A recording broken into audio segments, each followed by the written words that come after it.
जय श्री राम, जय वीर बजरंगी। भक्तों, जब बात प्रभु श्री हनुमान जी की होती है तो केवल एक ही भाव हृदय में जागता है, श्रद्धा और विश्वास।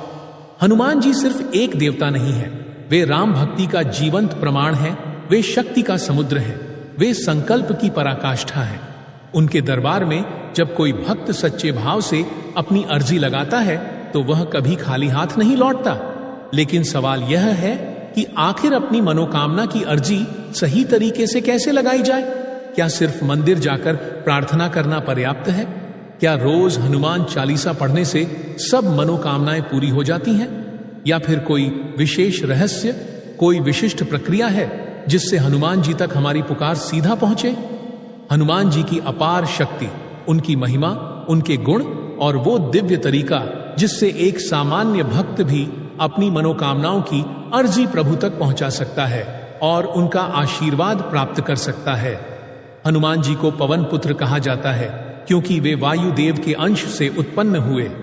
वे अंजनी माता के गर्भ से जन्मे, जिनके तप और आशीर्वाद से उन्हें यह अद्भुत रूप मिला। उनका शरीर वज्र से भी कठोर है, उनका बल अपार है और उनकी गति वायु से भी तेज है। उन्हें अष्ट सिद्धि नवनिधि के दाता कहा गया है, यानी वे उन सभी सिद्धियों और निधियों के स्वामी हैं जिन्हें प्राप्त कर लेने के बाद मनुष्य को किसी और चीज की आवश्यकता नहीं रहती।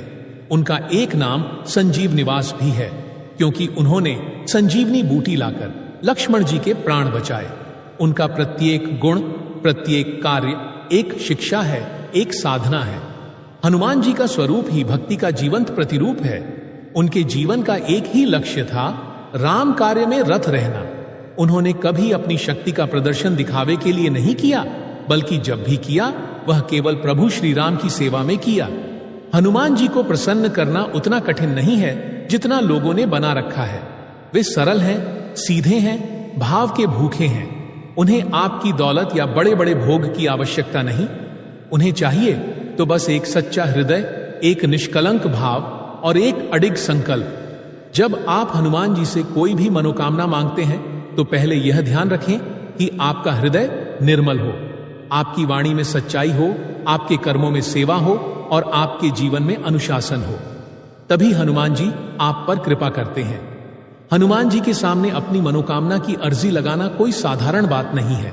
यह केवल एक मांग नहीं, बल्कि एक आध्यात्मिक प्रक्रिया है, एक संवाद है आत्मा और चिरंजीव देवता के बीच। जब हम हनुमान जी के चरणों में बैठते हैं तो हमारी वाणी, हृदय और आत्मा तीनों को एक साथ समर्पित करना होता है। उस क्षण सिर्फ शब्द नहीं चलते, वहां भावों की ध्वनि सुनाई देती है और हनुमान जी उसी भाव को पकड़कर भक्त की सहायता में तत्पर हो जाते हैं। लेकिन कई बार लोग यह नहीं समझ पाते कि सच्ची अर्जी कैसे लगाई जाती है और वे सिर्फ औपचारिक पूजा कर आगे बढ़ जाते हैं, यह मानकर कि अब उनका काम हनुमान जी संभाल लेंगे। परंतु सच्चाई यह है कि हनुमान जी तक आपकी प्रार्थना तभी पहुंचती है जब आप उसे संकल्प, श्रद्धा और नियम के साथ कहते हैं। सबसे प्रभावी तरीका जो अनेक संतों, ब्रह्मचारी साधकों और राम भक्तों ने अपनाया है वह है हनुमान चालीसा संकल्प विधि। यह कोई सामान्य पाठ नहीं, बल्कि एक ऐसी दिव्य तकनीक है जिससे आपकी अर्जी साक्षात संकटमोचन हनुमान जी तक सीधे पहुंचती है और उनका आशीर्वाद प्राप्त होता है। इस विधि की शुरुआत एक पवित्र दिन, विशेष रूप से मंगलवार या शनिवार को करनी चाहिए। प्रातः ब्रह्म मुहूर्त में स्नान कर लाल वस्त्र धारण करें। हनुमान जी की प्रतिमा या चित्र को गंगाजल से शुद्ध करें, सिंदूर और चमेली का तेल अर्पित करें और दीपक प्रज्वलित करें। फिर पीपल के पत्ते पर राम नाम लिखकर हनुमान जी के चरणों में अर्पित करें। यह पीपल पत्र राम नाम के साथ जब आप अर्जी लिखते समय सामने रखते हैं तो वह आपके और प्रभु के बीच एक ऊर्जा का माध्यम बन जाता है। अब शुद्ध कागज लें, अधिक अच्छा हो यदि वह लाल या पीले रंग का हो, क्योंकि ये रंग हनुमान जी को अत्यंत प्रिय है। स्याही के लिए लाल या केसरिया कलम का प्रयोग करें और फिर शांत मन से हनुमान चालीसा का एक बार पाठ करें। पाठ करते हुए यह भावना रखें कि आप हनुमान जी को आमंत्रित कर रहे हैं, अपने अंतःकरण की गहराई से उन्हें पुकार रहे हैं। पाठ के बाद दीपक की लौ के सामने बैठकर अपनी अर्जी लिखें। यह अर्जी कोई मांग पत्र नहीं है, बल्कि यह आपकी आत्मा की पुकार है। इसमें केवल शब्द नहीं, आपकी पीड़ा, संकल्प, श्रद्धा और समर्पण झलकना चाहिए। अर्जी इस भाव से लिखें कि मानो आप अपने जीवन का सबसे पवित्र संवाद किसी मित्र, किसी माता पिता या किसी गुरु को लिख रहे हों, और वह है श्री राम के प्रिय संकट मोचन पवन सुत हनुमान। हनुमान जी को अर्जी लिखना कोई साधारण प्रक्रिया नहीं है, यह एक दिव्य संकल्प है। और जब यह संकल्प मंगलवार को व्रत रखकर और रात्रि के 11:11 पर किया जाए तो यह एक रहस्यमयी शक्तिशाली योग बन जाता है। यह समय जब रात्रि का मौन गहराता है, चारों ओर शांति छा जाती है और समस्त संसार निद्रा में लीन हो जाता है।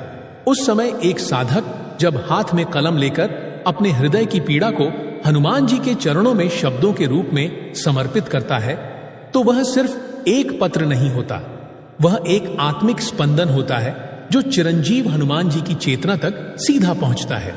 मंगलवार का दिन स्वयं हनुमान जी का दिन होता है, और जो साधक इस दिन व्रत रखकर अपने शरीर और मन को शुद्ध करता है, उसका संकल्प अत्यंत प्रभावी हो जाता है। दिन भर उपवास करने से शरीर में ब्रह्म ऊर्जा का संचार होता है और मन की चंचलता शांत होती है। और फिर जब रात्रि 11:11 का समय आता है, तब ब्रह्मांड में सूक्ष्म ऊर्जा विशेष रूप से सक्रिय होती है। 11:11 को एंजेलिक टाइम गेटवे कहा जाता है, एक ऐसा क्षण जब दुनियावी और दिव्य ऊर्जा के बीच का पर्दा सबसे पतला होता है। यानी आप जो भी इच्छा उस समय ब्रह्मांड को भेजते हैं, वह तुरंत दर्ज होती है।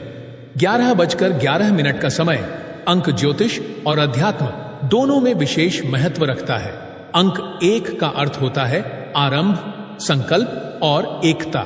जब यह अंक 4 बार आता है 11:11, तो यह 4 दिशाओं में फैलती ऊर्जा का प्रतीक बनता है। यानी आपकी अर्जी केवल एक इच्छा नहीं रहती, वह एक दिव्य आदेश की तरह हनुमान जी तक पहुंचती है। इसलिए जब आप मंगलवार को पूरे व्रत के साथ एकांत में दीपक की लौ के सामने हनुमान चालीसा पढ़ने के बाद पूरी श्रद्धा से एक सादा कागज पर अपनी अर्जी लिखते हैं, और वह समय होता है रात्रि 11:11, तो वह अर्जी केवल पढ़ी नहीं जाती, वह आज्ञा की तरह मानी जाती है, क्योंकि उस समय आपकी आत्मा साक्षात परमात्मा से जुड़ चुकी होती है। उदाहरण स्वरूप आप ऐसे लिख सकते हैं, हे अंजनी पुत्र, हे रामदूत, मैं आपके चरणों में यह विनती रख रहा हूं। मेरी यह मनोकामना मुझे वर्षों से व्यथित कर रही है। मैंने जीवन में बहुत प्रयास किया, परंतु सफलता नहीं मिली। अब मैं आपके शरण में आया हूं। मेरा यह संकल्प है कि यदि मेरी यह इच्छा पूर्ण होती है, राम नाम का जप करूंगा और आपकी सेवा में जीवन अर्पित कर दूंगा। इस अर्जी को भावपूर्ण भाषा में विनम्रता के साथ लिखें। क्रोध, हठ या हताशा से भरे वाक्य न हो। हनुमान जी को नम्रता प्रिय है। अंत में लिखें, हे संकट मोचन, यदि यह मेरी इच्छा, मेरे धर्म, कर्म और आपके आशीर्वाद के अनुसार उचित है, तो कृपा कर इसे पूर्ण करें। मैं आपकी शरण में हूं। अब इस अर्जी को हनुमान जी के चरणों में फोल्डेड अवस्था में रखें। आप चाहें तो इसे उनके मंदिर में भी गुप्त रूप से रख सकते हैं, लेकिन यदि वह संभव न हो तो घर पर उनके चित्र या प्रतिमा के सामने एक लाल कपड़े में लपेट कर रखें और उस पर रोज दीपक लगाएं। इसके बाद अगले 11 मंगलवार तक प्रतिदिन हनुमान चालीसा का पाठ करें। हर मंगलवार को व्रत रखने का प्रयास करें और अर्जी के सामने दीपक जलाकर प्रार्थना करें। यह 11 मंगलवार का संकल्प ही वह दिव्य माध्यम बनता है जिससे हनुमान जी की कृपा शीघ्र प्राप्त होती है। यदि संभव हो तो अंतिम मंगलवार को हनुमान जी को लाल चोला चढ़ाएं, पीपल वृक्ष को जल चढ़ाएं और किसी मंदिर में गरीबों को गुड़ चने का दान करें। यह 3 कर्म, भक्ति, दान और संकल्प मिलकर आपकी अर्जी को पूर्णता की ओर ले जाते हैं। याद रखें, यह प्रक्रिया चमत्कार नहीं, साधना है। जब आप नियम, भाव और श्रद्धा से इस विधि को करते हैं तो हनुमान जी की दृष्टि स्वतः आप पर पड़ती है, और जहां उनकी कृपा पड़ जाए वहां कोई विघ्न, कोई बाधा, कोई दुख अधिक समय तक टिक नहीं सकता। वीडियो पसंद आए तो लाइक करें और बजरंग बली के भक्त कमेंट बॉक्स में जय बालाजी जरूर लिखें। जय श्री राम, जय बजरंग बली।